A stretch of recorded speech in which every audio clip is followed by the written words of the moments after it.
This is 92.7 big FM और मैं हूं अन्नू कपूर। अपने सुनने वालों का तहे दिल से खैर मकदम करता हूं इस शो में जिसका नाम है सुहाना सफ़र विद अन्नू कपूर। आज जो स्टोरीज़ मैं लेकर आया हूं उसमें पहली स्टोरी है ताज होटल के एक अवार्ड फंक्शन में गायक शैलेंद्र सिंह से जब की गई एक गाने की फरमाइश। शैलेंद्र सिंह हो गए बहुत परेशान। क्यों? दूसरी स्टोरी होगी प्रेम चोपड़ा और धर्मेंद्र की। प्रेम चोपड़ा धर्मेंद्र को एक सीन करने से मना कर रहे थे। प्रेम चोपड़ा के बार बार मना करने के बावजूद धर्मेंद्र क्यों नहीं माने? क्या था ये माजरा? जानेंगे सेकंड लिंक में। उसके बाद होंगे हमारे रेगुलर सेगमेंट्स तुमने पुकारा और हम चले आए। तत्पश्चात दिल ने फिर याद किया, जहां आज हम याद करेंगे डॉक्टर येसु दास को। आज रीमेड इन इंडिया में हम बात करेंगे हॉलीवुड की फिल्म बॉयज़ नाइट आउट की और जानेंगे इस फिल्म को कॉपी करके कौन सी हिंदी फिल्म बनाई गई है। प्रोग्राम के अंत में होगा लिसनर्स क्वेश्चन जिसमें जवाब दूंगा जमशेदपुर के एक श्रोता का। आइए हमेशा की तरह प्रारंभ करते हैं आज की सभा का एक सुरीले मधुर गीत के साथ। Welcome back to 92.7 big FM। Hotel Taj में जायंट इंटरनेशनल अवार्ड चल रहा था। कॉर्पोरेट जगत की कई हस्तियों के साथ साथ फिल्मी सितारे भी आए हुए थे। गायक शैलेंद्र सिंह को भी समारोह में जायंट इंटरनेशनल अवार्ड से सम्मानित किया जाना था। अवार्ड दिए जाने के बाद शैलेंद्र सिंह से गाने की फरमाइश की गई। इस फरमाइश से शैलेंद्र सिंह बहुत घबरा गए। घबराहट का सबब था वहाँ किसी भी म्यूजिकल इंस्ट्रूमेंट का ना होना। शैलेंद्र सिंह ने कहा कि बगैर साज के मैं कैसे गा सकता हूँ। समारोह में उपस्थित फिल्मी हस्तियों में गायक मुकेश भी थे। ग्रेट मुकेश शैलेंद्र सिंह की स्थिति को फौरन समझ गए। उन्होंने तुरंत अपने ड्राइवर को बुलाया और उनसे कहा कि वह पार्किंग में खड़ी उनकी गाड़ी से हारमोनियम लेकर आ जाएं। हारमोनियम आने के बाद मुकेश ने शैलेंद्र सिंह से कहा, बेटा तुम गाओ, मैं हारमोनियम बजाता हूँ। और मुकेश हारमोनियम लेकर बैठ गए। इतने महान और बड़े गायक के इस सादगी से भरे कृत्य को देखकर शैलेंद्र सिंह गदगद हो गए। उन्होंने मुकेश का बहुत बहुत आभार व्यक्त किया और फिर उन्होंने गायक मुकेश के साज पर अपना मशहूर गीत गाया, मैं शायर तो नहीं। फिल्म पॉकेट मार में प्रेम चोपड़ा धर्मेंद्र को एक सीन करने से बार बार मना कर रहे थे, लेकिन धर्मेंद्र नहीं माने। क्या थी ये कहानी? जानेंगे आज 92.7 बिग FM पर। आप सुनते रहिए Suhana Safar with Annu Kapoor. Welcome back to 92.7 big FM। Film Pocket Maar का क्लाइमेक्स सीन शूट होने वाला था, जहां प्रेम चोपड़ा के गुंडे धर्मेंद्र को जीप से बांधकर घसीटते हैं। धर्मेंद्र इस एक्शन सीन के लिए तैयार हो रहे थे, लेकिन प्रेम चोपड़ा थोड़े परेशान से घूम रहे थे। अचानक प्रेम चोपड़ा सेट पर मौजूद धर्मेंद्र के कजिन नरेंद्र को किनारे लेकर गए और उनसे कहा, देखो भाई ये बहुत ही खतरनाक सीन है। धर्म जी को ये सीन खुद नहीं करना चाहिए। चेहरे वहरे के पर खरोच वरोच लग गई तो गड़बड़ हो जाएगा। एक एक्टर के लिए उसका चेहरा सब कुछ होता है। निशान लग गया, चोट आ गई, मामला गड़बड़ हो सकता है। नरेंद्र को प्रेम चोपड़ा की बात तर्कसंगत लगी, बात दमदार थी। उन्होंने धर्मेंद्र से जाकर ये बात कही कि प्रेम जी ऐसा कह रहे हैं कि आपको ये सीन खुद नहीं करना चाहिए। जब नरेंद्र धर्मेंद्र से ये बात कर रहे थे तब प्रेम चोपड़ा भी पास ही खड़े थे। धर्मेंद्र ने एक नज़र प्रेम चोपड़ा की तरफ देखा और जोरदार ठहाका लगाया और कहा, मुझे मालूम है तुम ऐसा क्यों कह रहे हो। धर्मेंद्र ने शायद उनकी होशियारी ताड़ ली थी। फिर भी प्रेम चोपड़ा ने भीतर से थोड़ी हिम्मत जुटाई और एक आखिरी प्रयास और किया। उन्होंने धर्मेंद्र से खुद कहा कि देखिए खतरनाक स्टंट आपको खुद नहीं करना चाहिए, आप किसी स्टंटमैन या डबल से करवा लें। प्रेम चोपड़ा के यूं जोर देने पर धर्मेंद्र ने प्रेम चोपड़ा से कहा, तुम क्यों बार बार ऐसा कह रहे हो? इस पर प्रेम जी ने जवाब दिया, मैं बार बार इसलिए कह रहा हूं कि आप तो अपना ये स्टंट आसानी से करके बढ़ लोगे। थोड़ी देर बाद फिर मेरी बारी आ जाएगी, जहां फिर मुझे जीप से बांध के घसीटा जाएगा। फिल्म का दृश्य ऐसा ही है, जो मैं नहीं चाहता इसलिए मैं आपसे कह रहा था कि अगर आप अभी मना कर देते हैं तो ये सीन मुझे भी नहीं करना पड़ेगा। विलन हीरो को जो सजा देता है वही अंत में जाके हीरो विलन को देता है। प्रेम चोपड़ा की इस दूरंदेशी पर दोनों ने ठहाके लगाए, मगर कुछ भी हो ये सीन प्रेम चोपड़ा को वैसा ही करना पड़ा जैसा डायरेक्टर चाहता था। अगला सेगमेंट होगा तुमने पुकारा और हम चले आए, जिसमें लिसनर्स हमको फोन लगाएंगे और करेंगे हमसे बातचीत। ये बातचीत बस थोड़ी ही देर में आप सुनते रहिए 92.7 बिग एफएम पर Suhana Safar with Annu Kapoor. Welcome back to 92.7 big FM. Hello नमस्कार, मैं अन्नू कपूर बोल रहा हूँ। नमस्कार। आप कौन बोल रही? कोलकाता से शायनी। शाइनी? हाँ जी शाइनी, कैसी हैं आप? मैं बढ़िया हूँ, आप कैसे हो? मैं बिल्कुल ठीक हूँ। आपका शो सुन के तो हम बहुत ही मैं और भी अच्छी हो गई मैं। Thank you shiny. क्या करती है शाइनी आप? मैं तो प्लेबैक सिंगर हूँ, मैं फिल्मों में गाती हूँ। अरे वाह वाह वाह वाह वाह, तो हमारा सौभाग्य है कि आज एक कलाकार से हम बात कर रहे हैं। एक वो बंगला गाना जरा गुनगुनाओ ना, वो दूर आकाश शामियाना, गुनगुनाओ ना जरा प्लीज। ओके। दूर आकाश शामियाना, दूर आकाश शामियाना, जो दीप जलाए तरा, दूर आकाश शामियाना, दूर आकाश शामियाना, दीप जलाए तरा, के दे लिरिक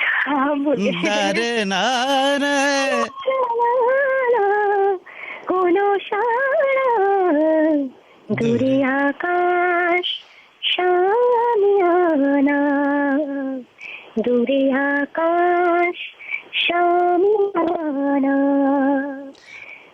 दीप जलाए तरा, दूर आकाश शामियाना।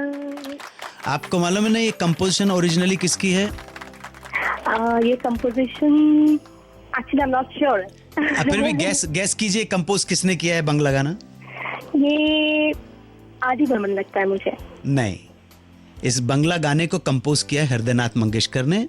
सर्वप्रथम इस गाने को उन्होंने कंपोज किया मराठी में। ये गाना गाया है लता मंगेशकर ने, और बंगला में ये गाना I think if I am not mistaken Gauri प्रसन्न मजूमदार ने ये गाना लिखा है ना। हाँ, और मराठी में ये गाना लिखा तांबे साहब ने, और कंपोज किया हृदयनाथ मंगेशकर ने। मराठी में इसके बोले, तीनी सांझा सखे मिला लिया, तीनी सांझा। मुझे बहुत अच्छा लगता है गाना।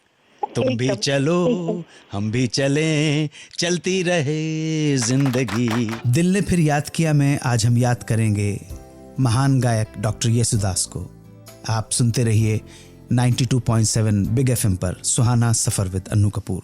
Welcome back to 92.7 big FM. दिल ने फिर याद किया, आज याद करेंगे डॉक्टर येसुदास को। सुरमई अखियों में नन्हा मुन्ना एक सपना दे जा रहे, जब दीप जले आना, जब शाम ढले आना, दिल के टुकड़े टुकड़े करके मुस्कुरा कर चल दिए। जी हाँ, डॉक्टर येसुदास। पूरा नाम था कट्टासरी जोसेफ येसुदास। आपका जन्म 10 फरवरी 1940 को केरला के फोर्ट कोच्चि में हुआ था। पिता का नाम ऑगस्टीन जोसेफ और माता का नाम एलिजाबेथ। उनके पिता एक जाने माने मलयालम संगीतज्ञ और रंगमंच अभिनेता थे। येसुदास को संगीत की पहली शिक्षा उनके पिताजी से ही मिली। बाद में इन्होंने त्रिवेंद्रम संगीत अकादमी से भी संगीत की शिक्षा प्राप्त की। कुछ समय के लिए इन्होंने श्री वेचूर हरिहरा सुब्रमण्यम अय्यर और चेम्बाई वैद्यनाथ भाग्यवतार से भी संगीत का ज्ञान अर्जित किया। कर्नाटिक संगीत सीखने के बाद इन्होंने हिंदुस्तानी संगीत में भी महारत हासिल की। येसुदास का प्लेबैक सिंगिंग करियर शुरू हुआ मलयालम फिल्म काल पदुकड़ल से, लेकिन येसुदास को पहचान मिली मलयालम हिट फिल्म भार्या से। डॉक्टर येसुदास ने सलिल चौधरी के संगीत निर्देशन में प्रशंसनीय कार्य किए। उन्होंने मलयालम सुपरस्टार प्रेम नजीर के लिए अनेक सुपरहिट गीत गाए। इसलिए येसुदास को प्रेम नज़ीर की आवाज़ भी कहा जाने लगा। हिंदी फिल्मों में येसुदास को पहचान मिली फिल्म छोटी सी बात से। इस फिल्म का गीत जाने मन तेरे दो नयन चोरी चोरी लेके गए, देखो ये मेरा मन जाने मन बहुत लोकप्रिय है। आज भी लोग बड़े प्यार से सुनते हैं इस गीत को, मज़े लेते हैं। हिंदी फिल्मों में उन्होंने और भी कई संगीतकारों के साथ काम किया, रविंद्र जैन, खय्याम, राजकमल इत्यादि। डॉक्टर येसुदास द्वारा गाए गए कुछ लोकप्रिय गीतों की सूची इस तरह से है। गोरी तेरा गांव बड़ा प्यारा, मैं तो गया मारा आके यहाँ रे, तू जो मेरे सुर में सुर मिला ले, संग गाले तो जिंदगी हो जाए सफल, आज से पहले आज से ज़्यादा खुशी आज तक नहीं मिली, फिल्म चिच्चोर, मधुबन खुशबू देता है सागर सावन देता है, फिल्म साजन बिना सुहागन, चांद जैसे मुखड़े पे बिंदिया सितारा, फिल्म सावन को आने दो, मोहब्बत बड़े काम की चीज़ है, फिल्म त्रिशूल, कहाँ से आए बदरा घुलता जाए कजरा, फिल्म चश्मे बद्दूर, और कोई गाता मैं सो जाता, फिल्म अलाप, म्यूजिक बाय स्वर्गीय जयदेव और गीत लिखा स्वर्गीय हरिवंश राय बच्चन ने। और भी बहुत सारे गीत हैं। डॉक्टर येसुदास ने मलयालम और हिंदी के अलावा और भी कई रीजनल फिल्म में गीत गाए हैं। संगीत में उनके अमूल्य योगदान के लिए उन्हें 7 बार बेस्ट प्लेबैक सिंगर का भारत सरकार ने पुरस्कार प्रदान किया। 5 फिल्म फेयर अवार्ड के साथ साथ आपको 43 बार state best playback singer award भी प्राप्त हुआ। 1975 में पद्मश्री और 2002 में पद्म भूषण सम्मान से सुशोभित किया। डॉक्टर येसुदास की संगीत यात्रा आज भी जारी है। उनके उत्तम स्वास्थ्य और दीर्घायु की मंगल कामना करते हुए सुनते हैं उन्हीं का गाया ये मधुर गीत। रीमेड इन इंडिया में आज बताऊंगा कि अमेरिकन रोमांटिक कॉमेडी फिल्म के बारे में। 3 शादीशुदा दोस्त अपनी शादीशुदा जिंदगी से परेशान हैं। वो अपने जीवन में फिर से रोमांस ढूंढने का फैसला करते हैं।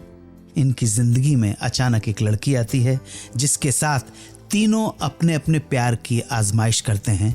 इसी थीम पर कौन सी हिंदी फिल्म बनी बताऊंगा थोड़ी देर में। आप सुनते रहिए सुहाना सफर विद अन्नू कपूर, सिर्फ 92.7 बिग एफएम पर।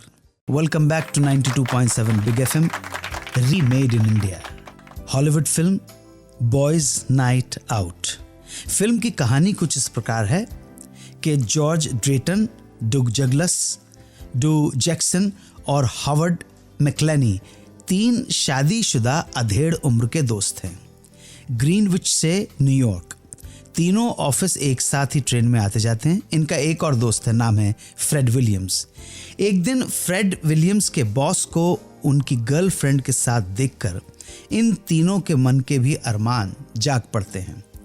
तीनों फ्रेड से कहते हैं कि वो इनके लिए न्यूयॉर्क में एक सस्ता सा अपार्टमेंट ढूंढे जहां सप्ताह में एक दिन वो ऐसे हसीन पल व्यतीत कर सकें एक हसीन साथी के साथ। संयोगवश उन्हें एक ऐसा अपार्टमेंट और अपार्टमेंट की देखरेख के लिए एक हाउस कीपर भी मिल जाती है। हाउस कीपर का नाम है कैथी। कैथी एक बहुत सुंदर लड़की है। कैथी ने सोशियोलॉजी में ग्रेजुएशन किया है, जो अपने डॉक्टरेट के लिए थीसिस भी लिख रही है। सब्जेक्ट है the adolescent sexual fantasies of the adult urban male, जिसके कारण वो जानबूझकर तीनों के करीब आती है ताकि अनुभव से अपना डॉक्टरेट की थीसिस पूरी कर सके।